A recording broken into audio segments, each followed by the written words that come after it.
You're listening to The Lyndia Grant Show. Think on these things with Lyndia Grant. Hello, my name is Lyndia Grant. Thank you all so much for coming out to the Les Brown Platinum Speaker Showcase at the SHERITA North in Beltsville, Maryland. Today, you'll get a chance to purchase my tape from my message, and the title of it is Follow the Yellow Brick Road and Believe in Yourself.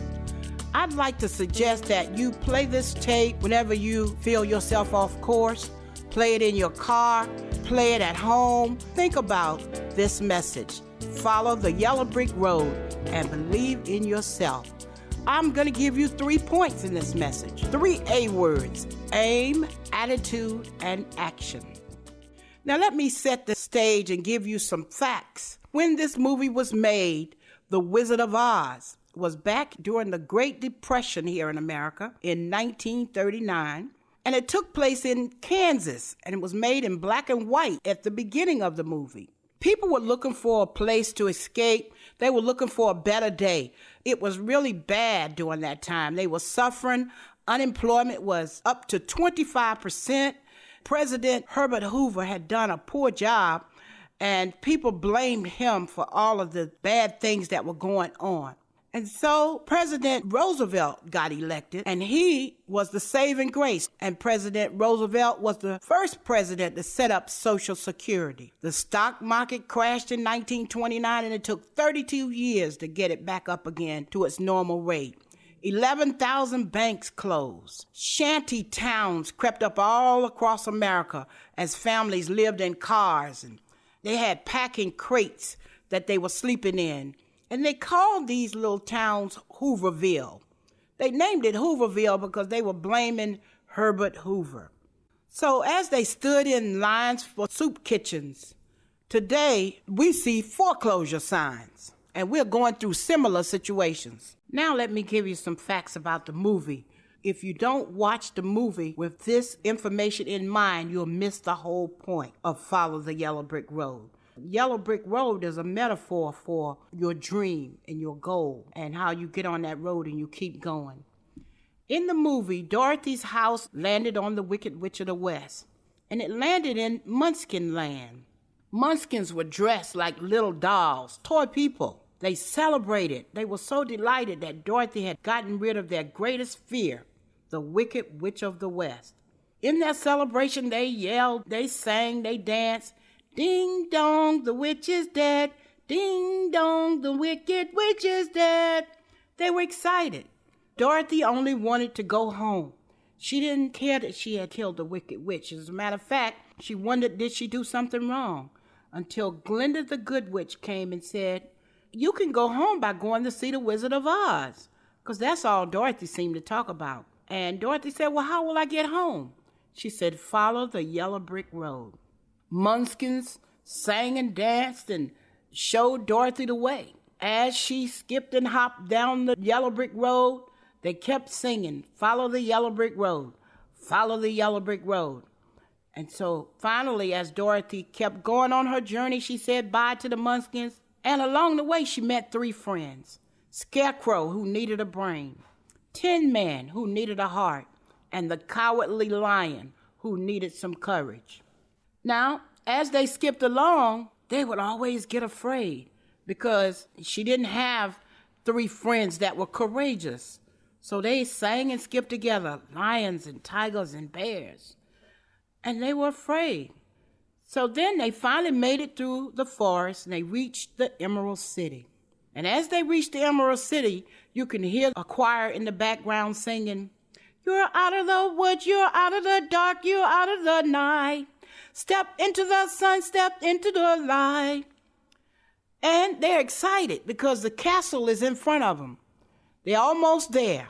Everybody's excited. If you're watching the movie, you feel so good because now they see the castle in Emerald Isle.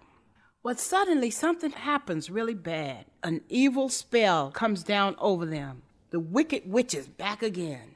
But Glinda the Good Witch does her magic all over again, and they make it to the castle, only to find that the Wizard of Oz is just another man. They are all so sad, the Scarecrow, the Tin Man, and the Cowardly Lion. But Glinda tells all of them that you already had everything that you need inside of yourself. Dorothy, all you have to do is believe. Inside of you, all you have to do is click your heels together 3 times and you'll be home. Just believe. So they all had everything they needed. And you do too.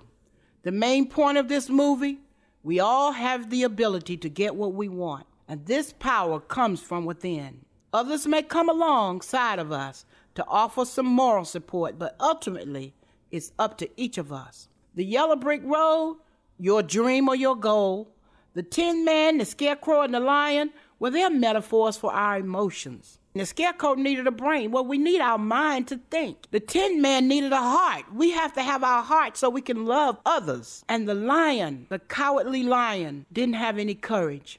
If you decide you want to go forth with your dream, you have to be brave.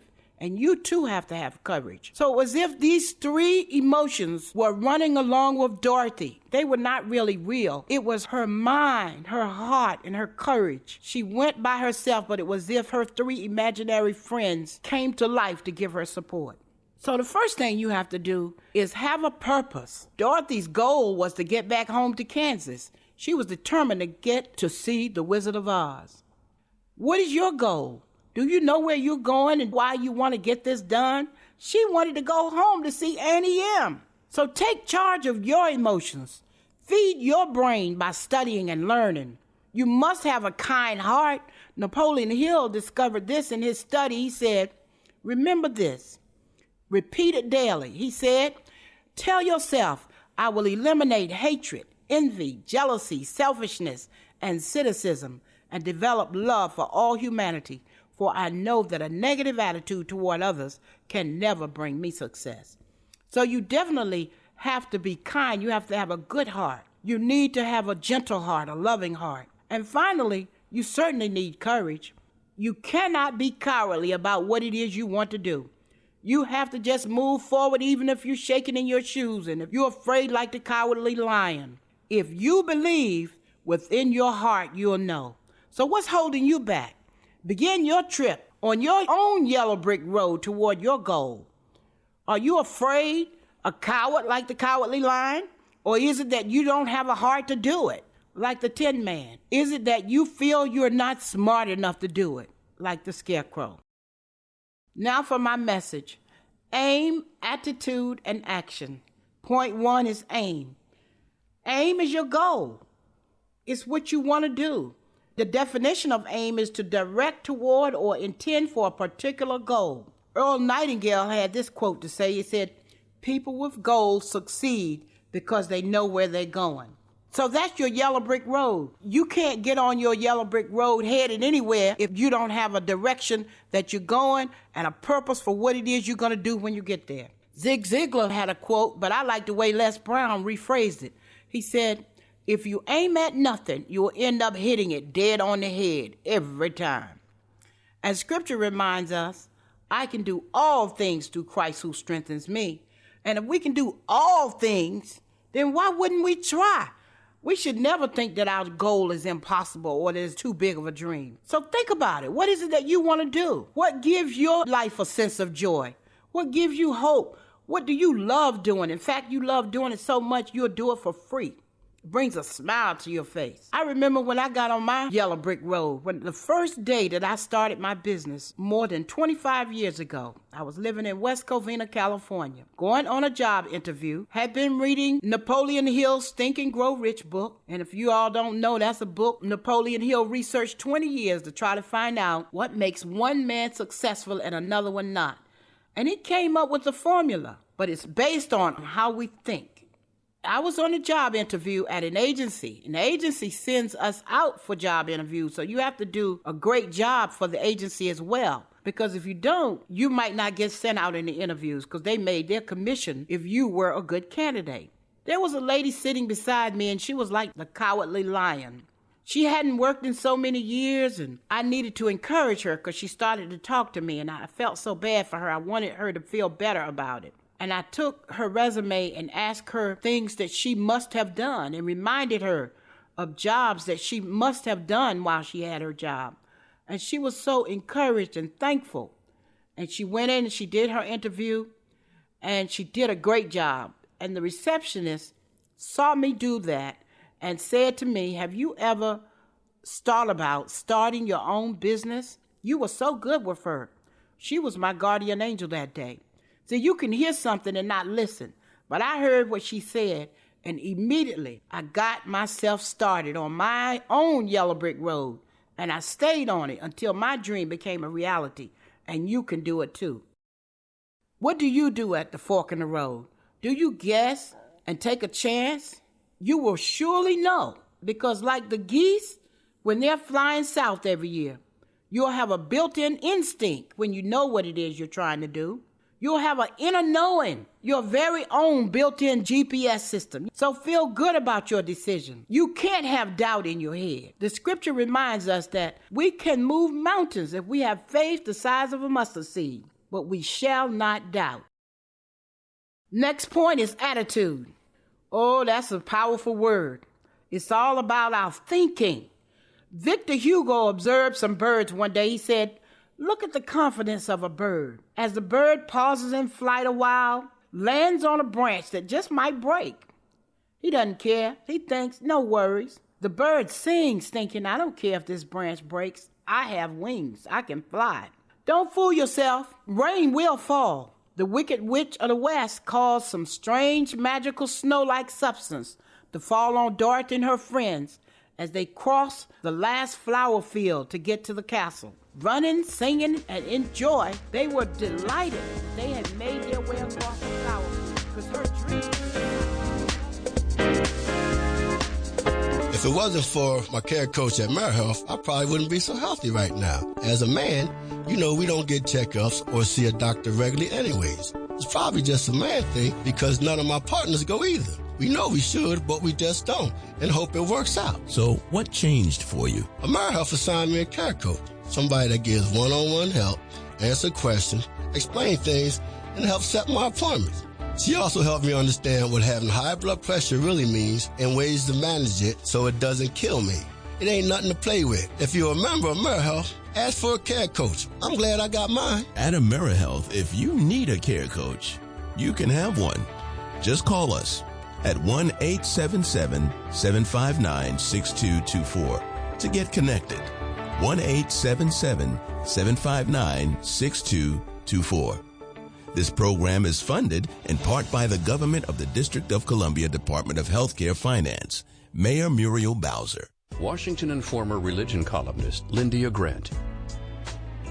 Rosa Parks refused to give up her seat on a segregated Montgomery bus. In lectures on brotherhood, Ms. Parks often said, "People always say that I didn't give up my seat because I was tired." But that wasn't true. I was not tired physically. I was not old. I was 42. No, the only tired I was tired of giving in. Driven out of Montgomery by harassment and death threats, Detroit, Michigan became her new home. Rosa Parks will always be remembered as the mother of the civil rights movement. Raised in the AME church, she once said, "I remember finding such comfort and peace while reading the Bible." Read more in the religion column of the Washington Informer, an award-winning African-American newspaper. We don't report crime or gossip, just positive news. Pick up the Washington Informer or visit us online at washingtoninformer.com. Call 202-561-4100 for more information. This is Frank Smith with the African American Civil War Museum in Washington, D.C., located at 1925 Vermont Avenue Northwest on the Green Line. Did you know that a recent study found that children who visit museums do better in school and in life than children who do not? So parents, teachers, and preachers, let's get moving. I promise you, if you bring your children to the African American Civil War Museum, they will be inspired by the images that they see. They will be impressed by our living history reenactors who are always available, and they will be involved in our scavenger hunt that takes them throughout our exhibit. That's the African American Civil War Museum, 1925 Vermont Avenue. Our hours are 10 to 6:30 on weekdays, 12 to 4 on Saturdays and Sundays. See it, be inspired. And we are back.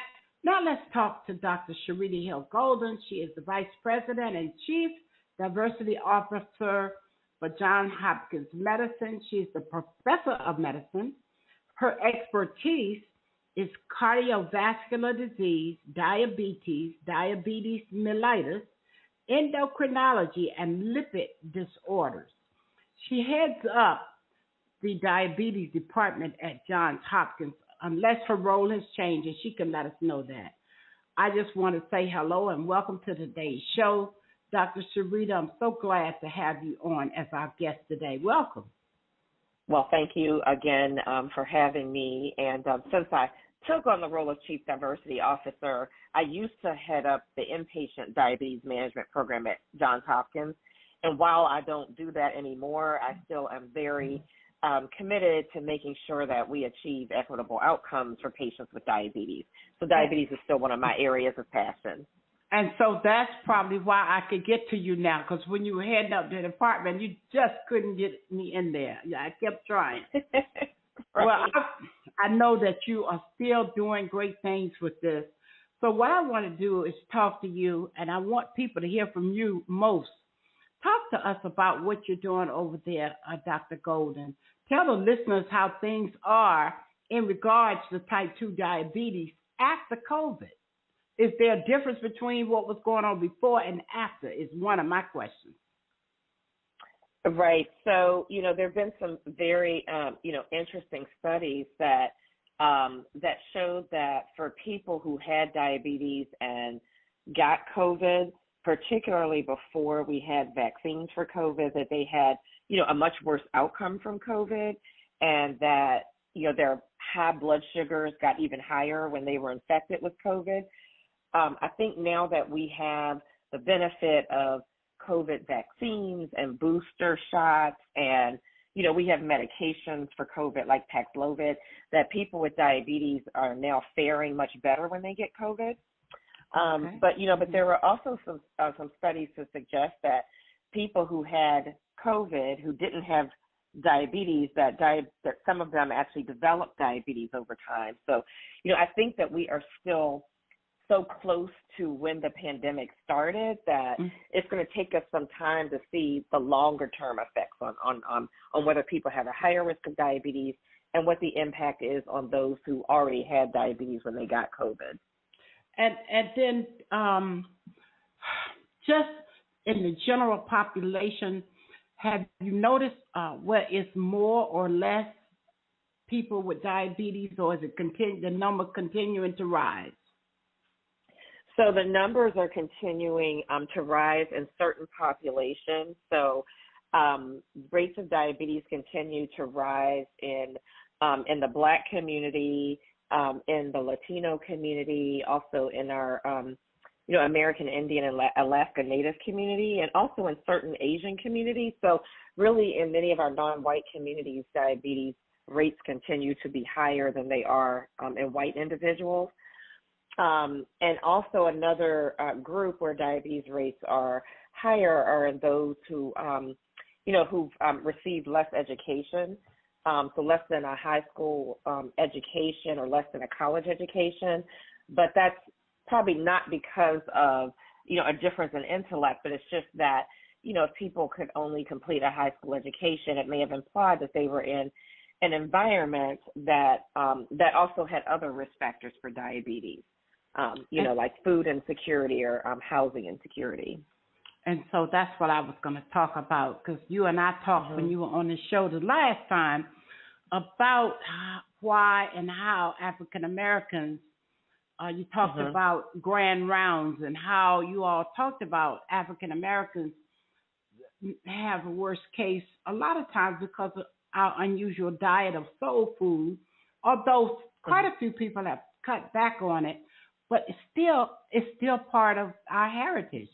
And so diet and lack of exercise, because when I hear you talk about education, I can say that me and my sisters all had master's degrees, but my mother had diabetes and died from complications, both her legs amputated, all of stuff. But we still didn't know. So I think education is a key, but I think having education about diabetes is also a major issue. No, it is, and it's very important. And there are the generations before us, and they didn't talk about chronic diseases openly.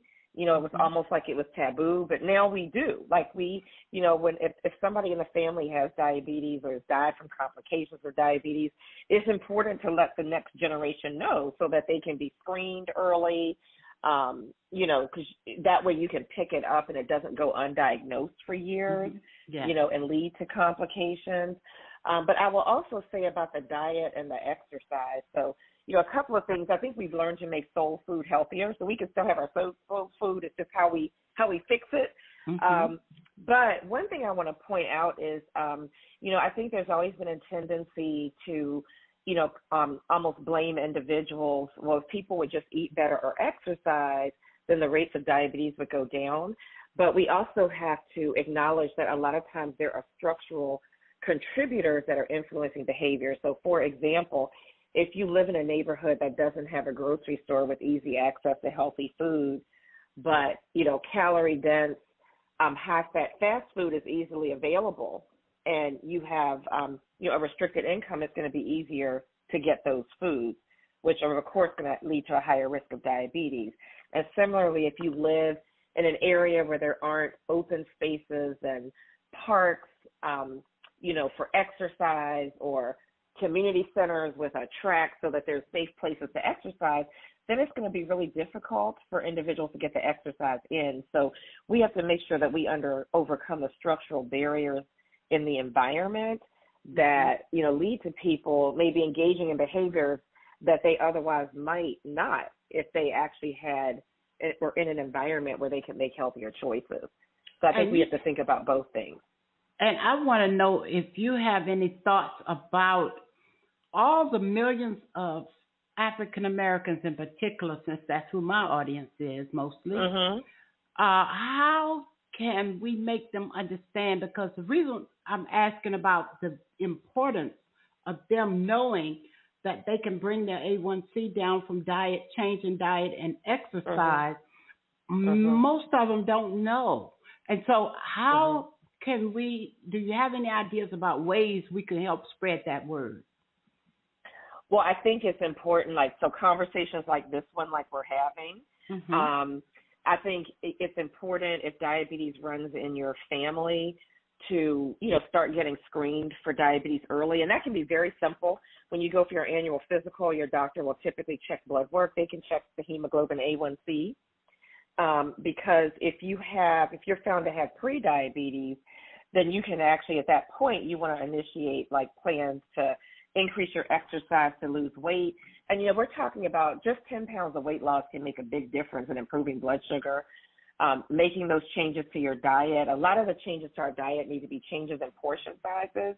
So reducing the portions we're eating, having half that plate be fresh fruits and vegetables, and then a fistful of meat and a fistful of starch.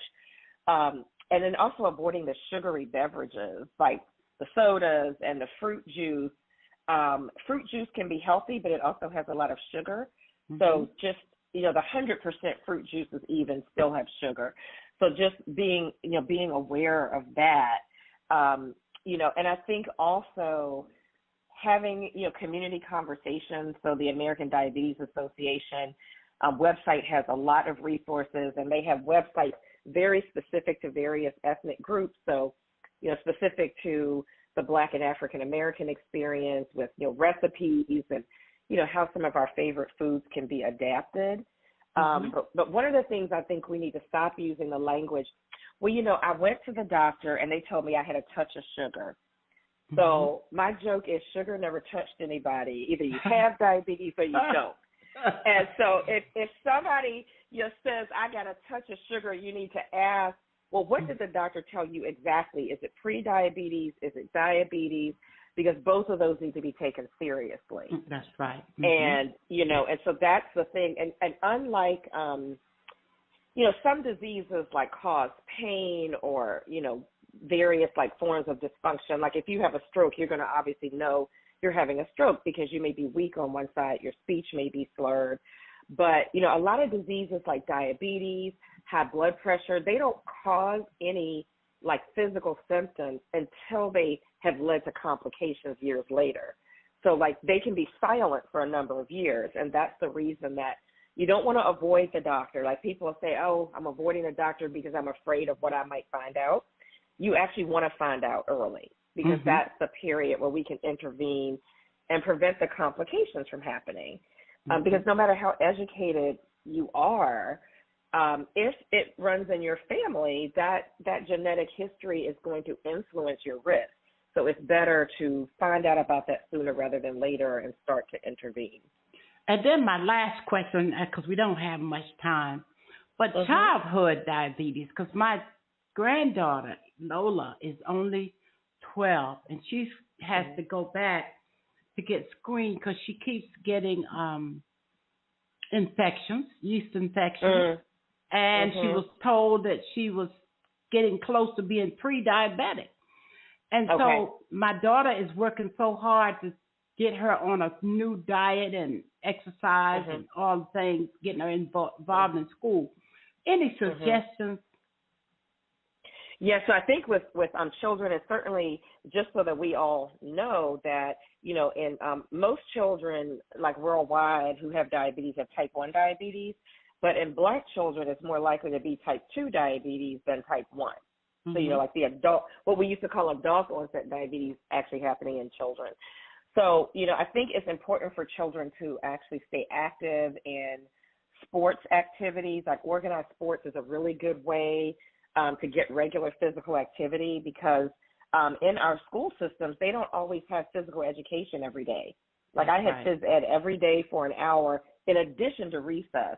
So then, it's incumbent upon us as parents to make sure that they're getting like regular, that they're getting exercise, like through organized sports, dance, things like that. And then, helping them to learn how to make healthy diet choices early. Because the great thing about young people is if they start those habits early, then they'll be able to maintain them into adulthood because it'll be second nature to them. All right. Thank you for being our guest today. Dr. SHERITA Hill Golden from Johns Hopkins University, I think. Yeah, you can say like Johns Hopkins Medicine. Okay, Johns Hopkins Medicine. Thank you so much, and we'll talk to you the next time. Okay, take care. Thank you for listening to the Lyndia Grant Show. We hope that you have enjoyed hearing our show today, talking about type 1 diabetes.